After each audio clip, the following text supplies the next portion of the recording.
Hello guys, আজ আমি আপনাদেরকে দেখাবো না আসলে জানাবো যে মাইক্রোওয়েভ ওভেন কিভাবে কাজ করে। আর আসলে সবচেয়ে বড় বিষয়টা হচ্ছে যে মাইক্রোওয়েভ ওভেনে খাবার গরম করা হলে কেন সেটা ধূসর বর্ণ ধারণ করে না।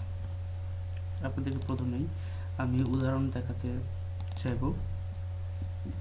যেমন সাধারণত যদি আমরা আগুনে অথবা তেলে কোনো খাবার ভাজি, তাহলে সেটা এই ধরনের কালার নেই, ধূসর অথবা বাদামি বর্ণ ধারণ করে। আপনারা দেখতে পাচ্ছেন একটা মশলা মশলা ভাব। কিন্তু আমরা মাইক্রোওয়েভ ওভেনে খাবার গরম করলে সেই খাবারটা এরকম হয়, কোনো কালার ধারণ করে না এরকম। কিন্তু এমনটা কেন হয়, এর সঠিক উত্তরটা পাওয়া আসলে খুবই জটিল। আমরা একটু পিছনে যাই এবং মাইক্রোওয়েভ ওভেনের গঠনটা দেখে আসি যে সে কীভাবে কাজ করে। এইটা একটা মাইক্রোওয়েভ ওভেন, এটা ভিতরের অংশ। আমরা যদি আপনাদেরকে বাইরের অংশ দেখাই তাহলে সেটা কিছুটা এরকম। আবার আরও ভালোভাবে দেখালে আমরা ভিতরের অংশটাকে দেখাতে পারি এইভাবে। তো আমরা অনেকভাবেই দেখাতে পারি। তো আমরা প্রথমে বাহ্যিক দিকটা দেখি। বাহ্যিক দিক থেকে আমরা যেটা দেখতে পাচ্ছি সেটা হচ্ছে এটা প্যানাসোনিকের একটা মাইক্রোওয়েভ ওভেন। তো মাইক্রোওয়েভ কেন বলা হচ্ছে, কারণ এখানে রেডিও ওয়েভ ফ্রিকোয়েন্সির মাধ্যমে, এখানে দেখতে পাচ্ছেন আপনারা ম্যাগনেট্রন, এটা ম্যাগনেট্রন টিউব। এই ম্যাগনেট্রন টিউবের সাহায্যে এখানে পাওয়ার সাপ্লাইয়ের বিভিন্ন ইলেকট্রনিক ব্যাপার আছে যেগুলো নিয়ে এখন বললে অনেক সময় লেগে যাবে, সেটা বলছি না। ম্যাগনেট্রন টিউব থেকে কিছু রেডিও ওয়েভ আমরা নির্গত করি, যেই রেডিও ওয়েভটা খাবারে প্রায় 3 লক্ষ কিলোমিটার পার সেকেন্ডে আঘাত করে।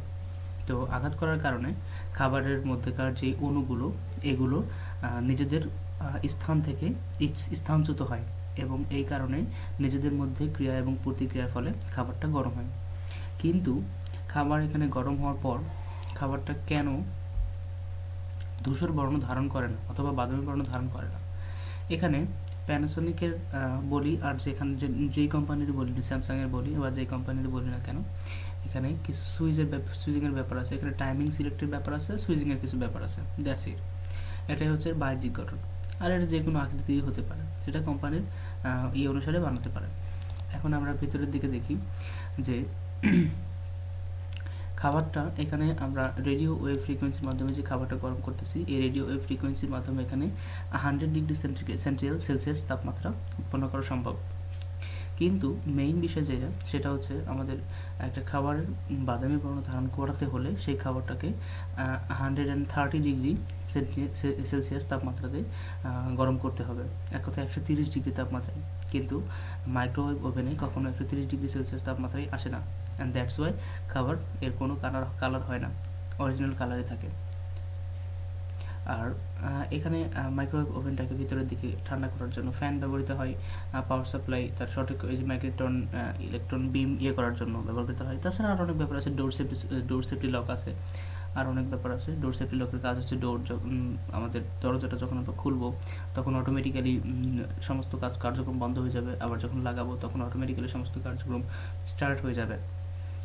এখানে আমাদের খাবার প্লেটের নিচে একটা প্লেট থাকে, যে প্লেটটা রোটেটেবল, একবার ডান দিকে একবার বাম দিকে ঘুরতে থাকে, যেন রেডিও ওয়েভ ফ্রিকোয়েন্সিগুলো সবগুলো খাবারের মধ্যে যথাযথভাবে যেতে পারে। আরেকটা কথা, যে রেডিও ওয়েভ ফ্রিকোয়েন্সি খাবারের মধ্যে যাওয়ার ফলে খাবারের মধ্যে কোনো রকম ওয়েভ থেকে যায় কিনা, যদি থাকে তাহলে সেটা আমাদের শরীরের পক্ষে ক্ষতিকর হতে পারে। কিন্তু অ্যান্সারটা হচ্ছে কোনো রকম কোনো ওয়েভ থেকে যায় না, খাবার প্লেট করে চলে যায়। Thank you for watching this video.